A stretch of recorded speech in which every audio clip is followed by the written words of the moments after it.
একজন ব্যক্তির তামাকের নেশা লেগেছে।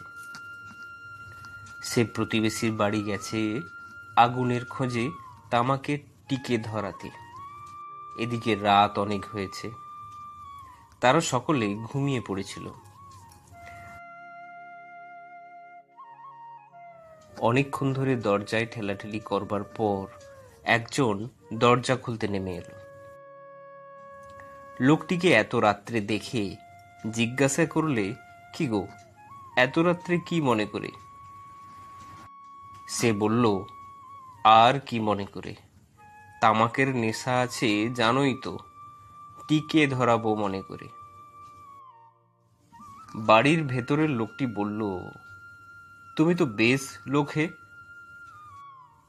এত রাতে এত কষ্ট করে এখানে এসে দরজা ধাক্কা দিচ্ছ। তোমার হাতেই তো লণ্ঠন আছে, টিকে তো তুমি তার থেকেই ধরিয়ে নিতে পারতে। এরকম আমরা আমাদের জীবনের কোনো বিষয় সম্পর্কে না জেনে অকারণ খুঁজে সময় নষ্ট করি। উপস্থিত বুদ্ধি দিয়ে বিচার করে দেখলে দেখা যাবে আমাদের কাছে যা আছে তা দিয়েই অনেক সমস্যার সমাধান হয়ে যায়।